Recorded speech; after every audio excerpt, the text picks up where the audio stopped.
A string of WikiLeaks emails revealing top Hillary Clinton aides pushing to take lobbyist cash working for foreign governments. Hillary's campaign manager, Robbie Mook, saying, quote, "I'm okay just taking the money and dealing with any attacks. Are you guys okay with that?" Clinton spokesperson Jennifer Palmieri responds, yelling, "Take the money."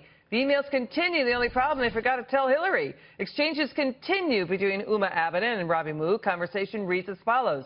Abedin: Hillary read in the paper that we are taking Farah money. Mook: she doesn't want to. Abedin: she just didn't know that we had decided to accept it, the meaning the cash grab push. Led by Clinton campaign spokeswoman, basically the cash grab generated over $700,000. Joining me now, Arizona State Treasurer, Trump Campaign Chief Operating Officer Jeff DeWitt. Hillary didn't know about the cash, so did she want the money? Of course she wanted the money. Of course she did. And it's fascinating as we see these emails come out. WikiLeaks claims to have 50,000 of these emails. So far, they've released 12,000. And I almost think they're saving the best for last, too. It's going to get worse. But you saw in some of these emails Hillary acknowledging certain countries that support ISIS, and in different emails accepting donations from those very same countries. By the way, we may not see those 38,000 emails, right? Because now Ecuador has shut down that spigot. Although Julian Assange saying contingency plans, they may have other means to send it out. We've got another email, campaign manager Robbie Mook, concerned about Clinton's money and health, saying, quote, "Have you talked with her at all about taxes and health? I know both are hypersensitive, but I wonder if both are better dealt with very early so we control them, rather than responding to calls for transparency."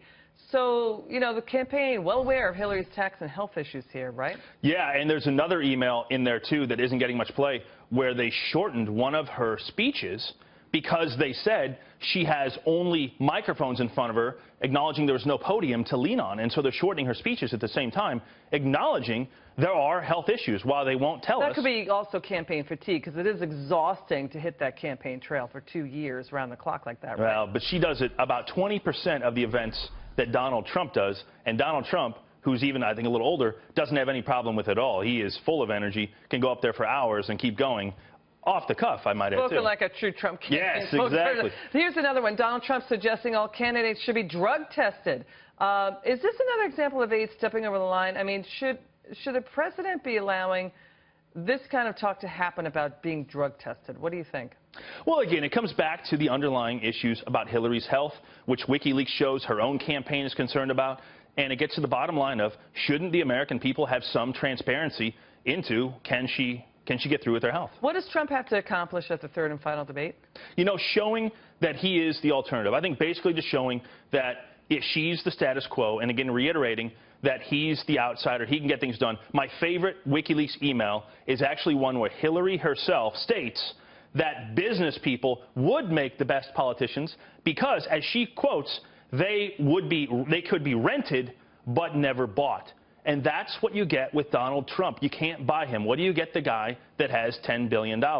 That's what we need in office. You go through her emails. It's all corruption and corroboration with other government agencies to declassify information, all these things for political purposes. And what you have with him is a straight-talking, successful businessman, as she even acknowledges in her own emails. Thank you so much for your time. We have a hard break.